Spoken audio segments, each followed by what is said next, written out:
Good morning, my workplace warriors. Good morning, workplace warriors. Happy Friday. I hope everybody is doing well and happy that we've gotten to another Friday.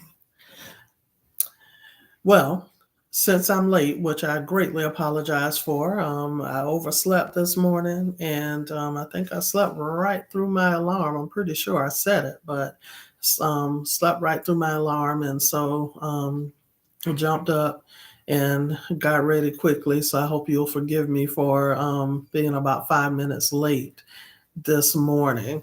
Um, so, out of respect for everybody's time, we're going to jump right on in. So, you'll remember from last Friday's live, we looked at the first five characteristics of our multiple part series, Are You a Bad Employee? So I'm asking you to continue that assessment. And by the way, I do realize that if that not being on time to work is the sign of a characteristic of a bad employee. So I definitely profusely apologize for being late this morning, and we want to continue this assessment and being honest with ourselves, just like I just was, about whether we are a bad employee, and talk about some ways that we can correct that behavior so that we can transition from, excuse me, bad employee to good employee.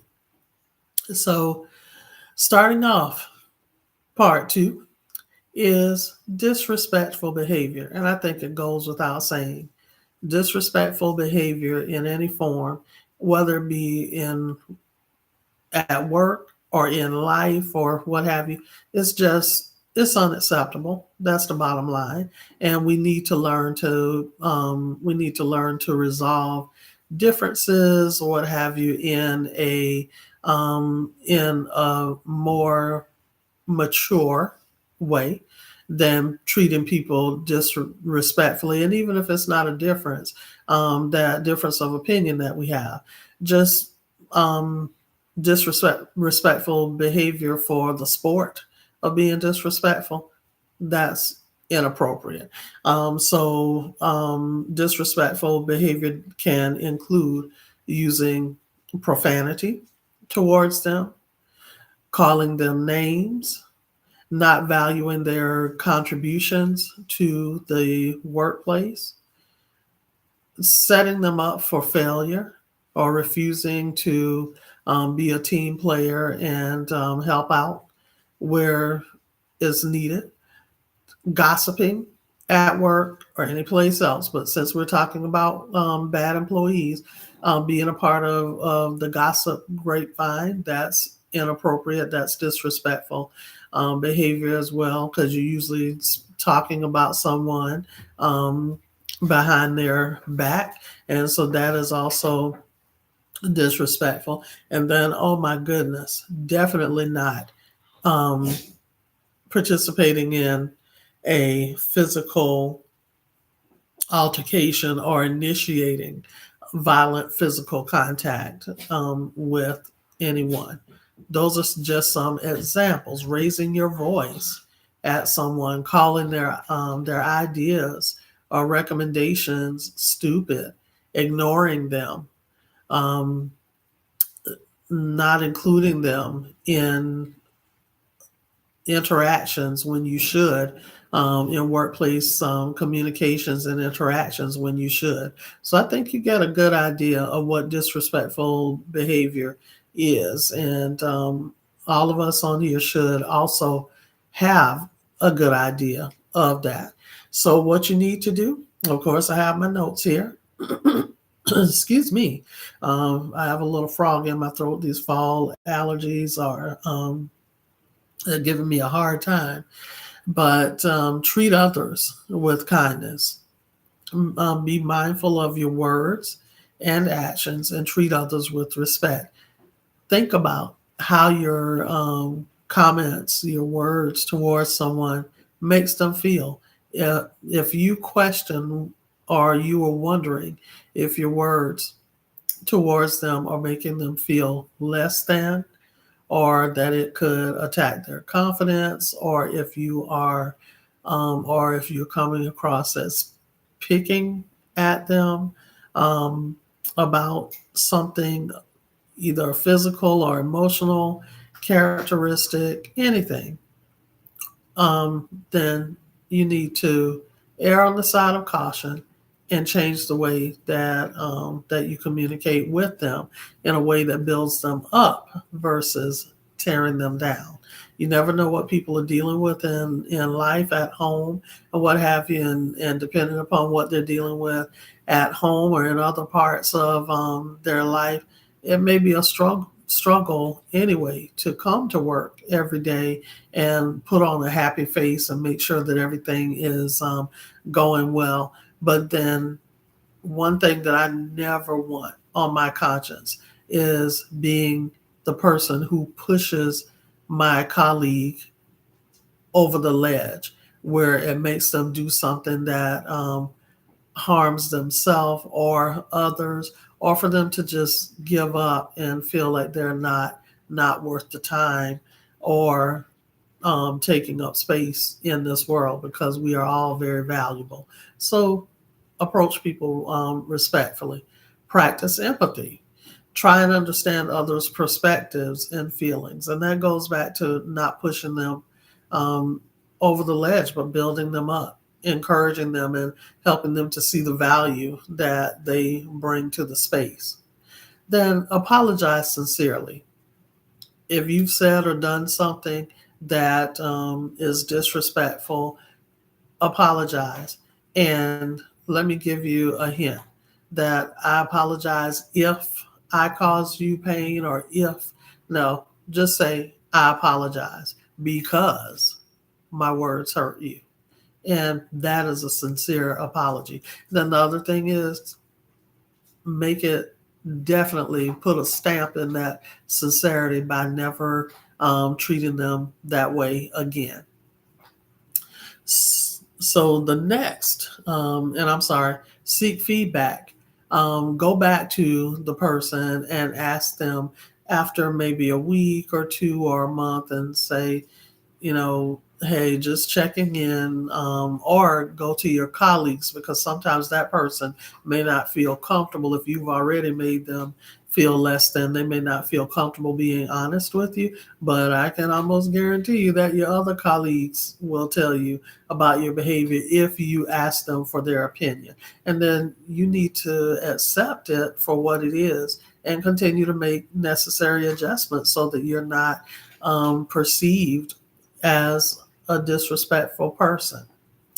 So, the next one in today's list is practicing poor time management skills.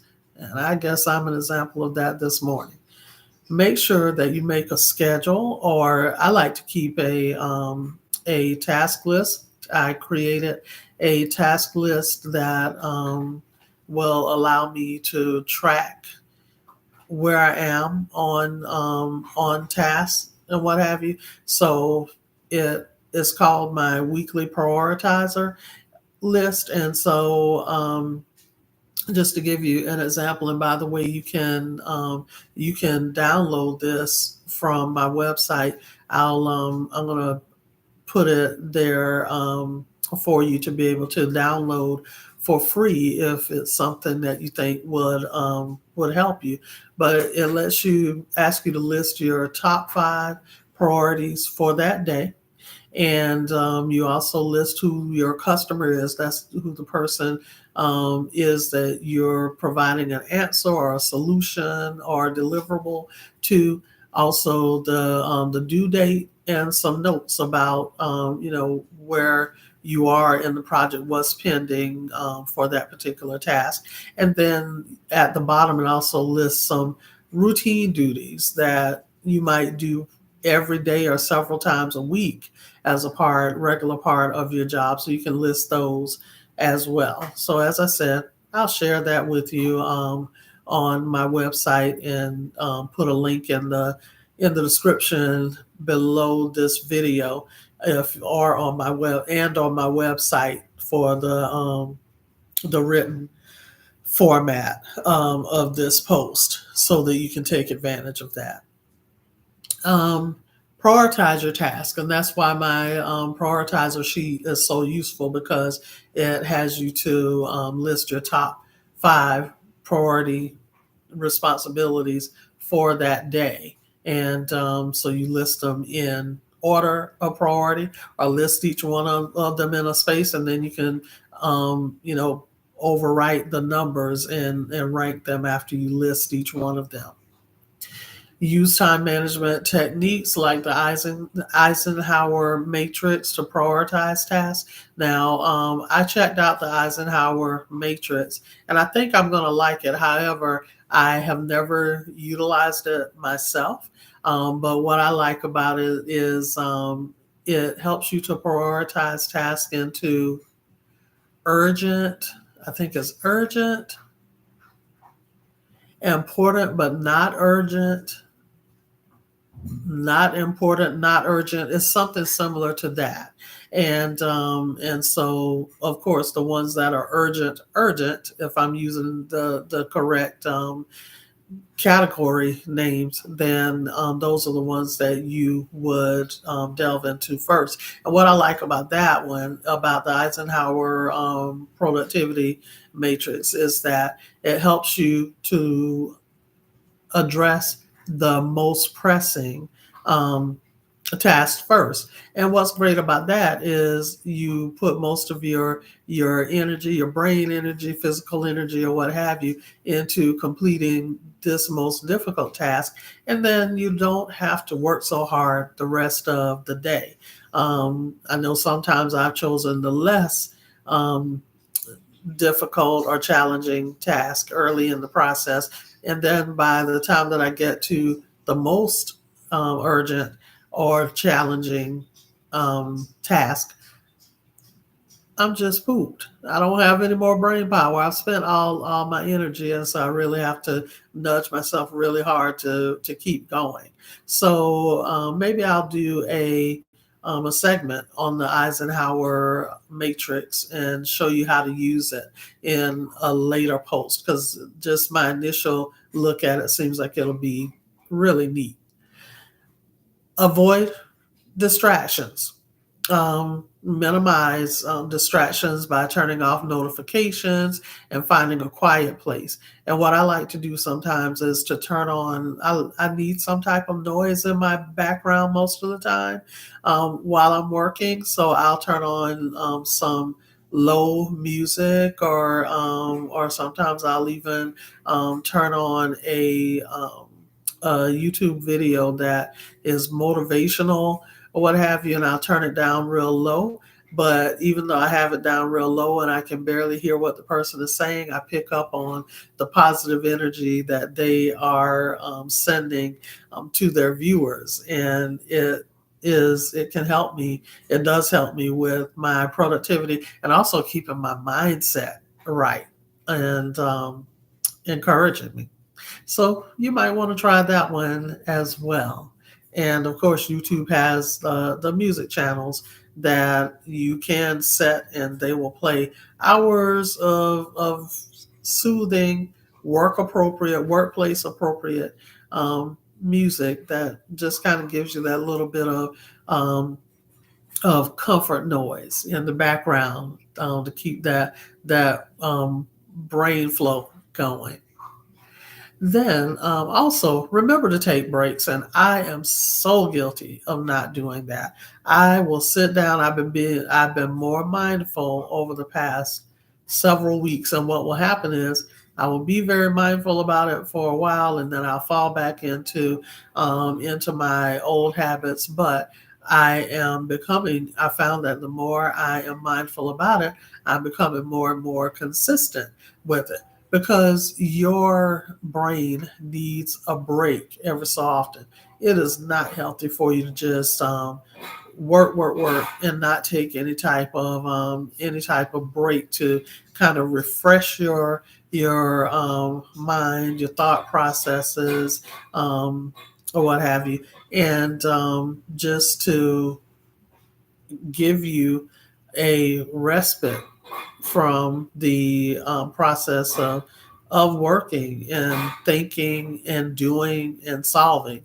And you'll find that when you go back, um, when you take a short break, then you're gonna, when you go back to the your work setting, your work unit or workspace, you're gonna feel much better about continuing on.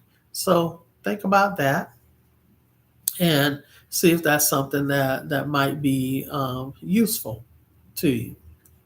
Next is the inability to follow instructions. And let me tell you, as a human resources professional, I can tell you right now, I run into this often with our managers and employees. I love them dearly, but for some reason, we can put things clearly in writing to them about how to complete an HR related process or task, and invariably, for some reason, they either don't read or they just won't follow the instructions. And so, know that the inability to follow instructions is big for most people, especially for those who have to clean up the mess that's created once you fail to follow instructions. So let's look at how we can improve ourselves in that way. And just want to let you all know, as my little fur baby is back at right here down by my side. She has gotten up. My son has brought her into the kitchen to feed her. She just finished eating her food, and she keeps coming to me because she's ready for me to pet her, because that's one of the first things she looks for in the morning is her morning pet, giving her some love and her breakfast in the morning. So I may have to, if she comes back a third time, I may have to stop and just pet her and talk to her a little bit, and so that she can be satisfied. She won't be wondering what's wrong with mommy because she's not giving me any love this morning. She's ignoring me. Um, so let's look at how we can improve our ability to follow instructions. First of all, read carefully. And it's so funny. We have a joke going on in our office. Excuse me, let me take a little sip of water.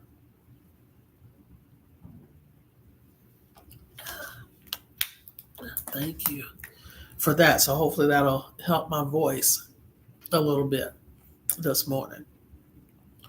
We have a joke in our office. I created it, and it comes from, I think it's from the um, National Negro College Fund or what have you, because it says that reading is fundamental. And I may be wrong about the organization, but when we realize that we've sent someone instructions and they fail to read, and they're panicking because they're reaching out to us for assistance about something that we've already given them instructions or guidance on, I always say reading is fundamental. Yeah, I don't say it to our customer, of course, but my team and I, we joke about it, have some good light humor at work to keep us going. And so, read instructions carefully, follow them step by step, and also follow them, read them thoroughly before starting a task. I always, what I like to do, especially if my schedule, excuse me, allows, I like to read the instructions that someone sends me and highlight the key portions that tell me to take a certain action. I like to highlight those in yellow. Now, sometimes my schedule does not allow me, or I think that my schedule does not allow me to do that. But what I find is, when on the times, mostly when I don't take the time to do that on the front end, I end up getting held up somewhere because at some point of trying to follow the instructions, because I did not read them all the way through to get an idea up here in my brain about how each step builds on the next. And so I end up utilizing more time. So just word to the wise. Usually, if you sacrifice on the front end and read those instructions through and highlight or just take note of what the action steps are that you have to take, then you'll probably save yourself some stress and frustration a little bit later on. Next, ask questions. If you're unsure about something, don't hesitate to ask for clarification. One of my employees on my team, she is great about that. She typically reads very, very carefully. It's very seldom that she does not read very carefully. But then her brain starts going and she has questions and she writes her questions down that she has for me. And then we'll talk through the questions that she has. And typically that will resolve everything for her. I can rest assured that once she leaves our conversation, she's typically going to be able to go forth and conquer each task that is on her to do list. Excuse me. Follow through. Excuse me. Take another sip of water. Compare tasks as instructed and to the best of your ability. Follow through. Or, I'm sorry, complete tasks as instructed and to the best of your ability. Follow through. Excuse me.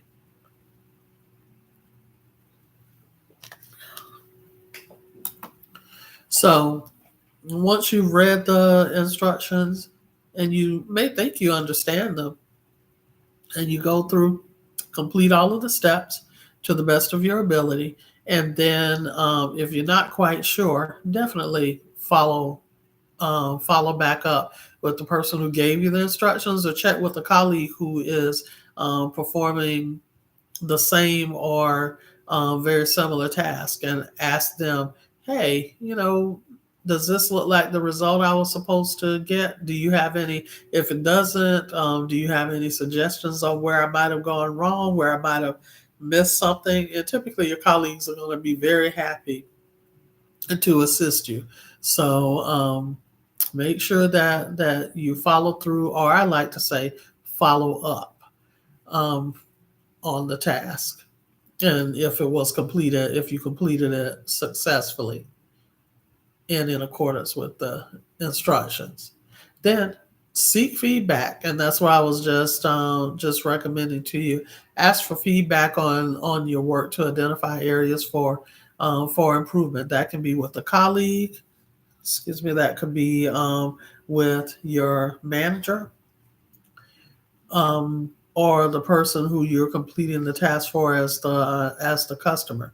Make sure that they're a satisfied customer, and what that will lead to, believe it or not, is that will lead to customers wanting to come back to you because they like the idea that you keep the lines of communication open and that you're open to feedback from them as the customer, and they'll be excited about working with you because you too will develop a routine or a groove, as I like to say, where you can get things done, and they know that they can count on you, and you'll end up getting thank yous and high fives and letters or notes of commendation or little gifts or treats or whatever, because essentially what you're doing is making someone else's work day easier. So think about that.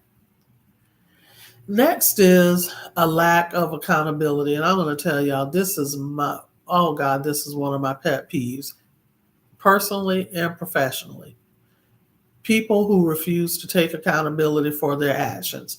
The first words out of their mouth when you ask them about something that may not have turned out quite right is, I didn't do it, or it wasn't my fault. Oh my God, it sends my blood pressure rising, because we're all professionals. I don't care what your level of job is. We're all professionals and we're all adults, and we should be able to own up to our actions. We all make mistakes, and typically making a mistake is not going to end your job, definitely not going to end your career most of the time, except in very, very, very, very unique circumstances. But because we recognize that we are all human and we all make mistakes from time to time. And so just make sure that you make it a habit of taking, making yourself accountable. And my fur baby is back. Here, Raven. Here, baby. Here, baby girl. She has come back for the third time. She's like, okay, mommy, you still ignoring me. You need to stop. So one day I'll show y'all my little fur baby. She is such a sweetheart. So good girl. So now I think she's satisfied for a few minutes. So take responsibility, acknowledge your mistakes, and take ownership of your actions. I think I've beat that one enough. Learn from your mistake and use your mistake as an opportunity for growth and improvement. Seek feedback. Um, Ask for feedback on your performance and areas where you need or can improve, and strive for excellence. Set high standards for yourself. Challenge yourself. That's what keeps your job interesting, and strive to exceed those expectations. And I would say also, when you realize that you made a mistake, think of what a solution, what a viable or acceptable solution would be. So don't go to your manager or your customer or whomever and say, "Oh, I made a mistake," and then sit there and wait for them to come up with a recommendation as to how things can be improved.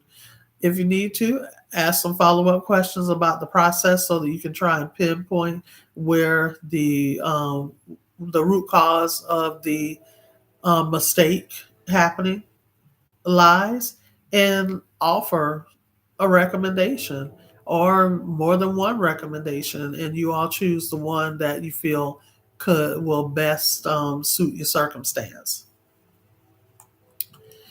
Next, um, which is our last one for today, and certainly not least, is dishonesty. And even though not taking, um, not holding yourself accountable for your actions is my pet peeve, another one is dishonesty. I gosh, dishonesty nudges out lack of holding yourself accountable a little bit, because dishonesty is really one of those things that if a person is generally dishonest, I'm not saying that we don't all tell a lie every now and then, but most of us know the importance of being honest. And if you are a dishonest person, that means that there is some flaw somewhere in your character. It's just not resonating, not apparent to you how important being honest is. So be honest and transparent. Always tell the truth, even when it is difficult. Find a way to tell the truth. And even if you don't feel like being totally transparent to um, everyone who surrounds you or finds out that you made a mistake or something, whatever the issue is, have one trusted person who you can be totally transparent with. And for me, fortunately, that is my manager. She and I have developed such a great working relationship that I can go to her and I can tell her things that I may not feel comfortable telling other people. And she and I will talk through the process, and we'll come up with together come up with a way to share information with others who need to know. But the way that I deliver and share with her is in a totally transparent way. And I greatly appreciate our work relationship that we built over the past almost 8 years, because she is an absolutely great manager, and I value her opinion. And typically, once we talk things over, I feel a whole lot better, feel more relaxed, and the solution that we talk through to rectify the situation and to share information as needed with others makes me feel more empowered instead of deflated because I made a mistake. So, also, next, know that when you're dishonest, it's keeping you from building trust. So, you want to be reliable and trustworthy in your interactions with others. Um, and so, the way that you do that is to let them see a pattern of consistency, of honesty, and integrity that you operate within and you hold yourself to, that you're not just holding others to a high level of integrity, but you also hold yourself to that same or a higher level of integrity. And so that's going to earn you your colleagues' trust and your manager's trust in the workplace. And it's a good feeling to be able to walk into your workplace and know that that people value you because you are a trustworthy person, you're an honest person, and a person, therefore, that they determine as a person of high integrity. Then seek help if needed. If you're struggling with a temptation or dishonesty, and let me tell you, dishonesty includes stealing supplies from work. Um, and so don't do that. That is wrong. And you know that it would jeopardize your job, your continued employment, if it was found out, and you're blocking your blessings. You all know that I truly believe that Christians should handle themselves in a certain way. We should be the standard bearers. And if a person is not a Christian, we should be the standard bearer that helps that person decide, I want some of that they have. I want to have that peace that they have that comes from being a child of God and carrying yourself in a way that, taking into consideration, as we like to say, what would Jesus do? Or what would he expect of us as his child and as a believer in his kingdom? So just, seek help. Don't do, if you have to talk to yourself personally and say, Cynthia, don't do that. You know that's not right. Do it. Sometimes it's necessary to have a conversation with yourself, to stop yourself in your tracks. And if you can't say it out loud and seem like a sane person, just whisper it to yourself under your breath or think it in your mind. Cynthia, you know what you're about to do is not a um, an honorable action or behavior. Don't do that. It's not the right way to go. Seek help from a trusted friend, a family member, or a mental health professional. If you need the help of a trained professional to help you to come up the mindset and the actions that follow to keep you from committing or behaving in a way that would be seen as dishonest, untrustworthy, and lacking integrity. So there you go, folks. Do, as I said in part one, do an honest audit of yourself and your workplace practices, and it's not beating yourself down. You will be being honest with yourself. See where there's room for improvement in any of these areas for yourself. You don't have to tell anybody. Just develop your own little personal plan and stick to it. And you'll find that people will start to interact with you differently because they're going to see the improvement in the way that you are carrying yourself in the workplace. And you're going to build and gain and earn their trust. And who knows, it could one day result in your being elevated to a higher level of responsibility because they're going to see the personal and professional growth that and transformation that you've undergone, and it will work out well for you and increase your chances of longevity in that workplace if that's where you want to be, and increase your opportunities for career advancement.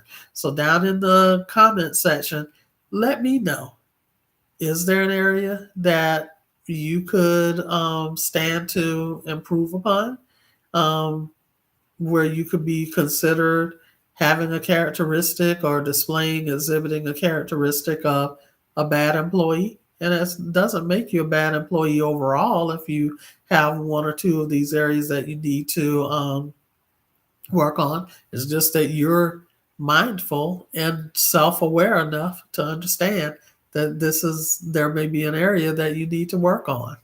So you know that I am on a mission to help you live your best career life.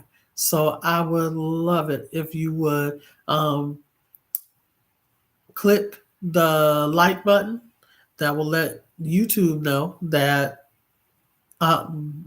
you're getting value out of this information that I'm sharing with you, and it'll help me to reach more people because then the algorithm, YouTube algorithm, will push this information out to other people. Also, if you know someone else who is on a mission to live their best career life, I ask you to please share it. That's going to help me reach more people as well.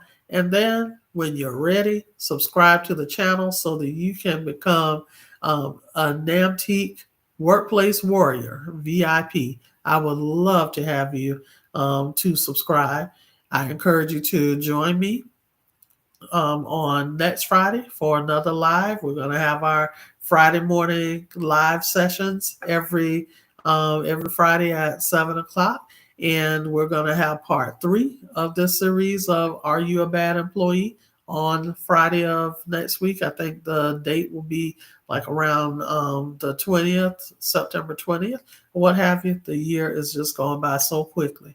And also, if you really get value from this conversation from this morning and others that I posted, there are also ways that you can work with me more closely as well. So I encourage you to check out the links in the description on YouTube below the video, or they'll be at the end of the written article if you're interested in working with me more closely, or if you're interested in checking out my Shop at Nnamtique store, where it's all things motivation to build your spirit up and help you to feel good about yourself and about life in general. I would love for you to check those out. And until next time, career success to you. Go get your new job or turn the one that you have into your dream job. Happy Friday, y'all. See you next Friday.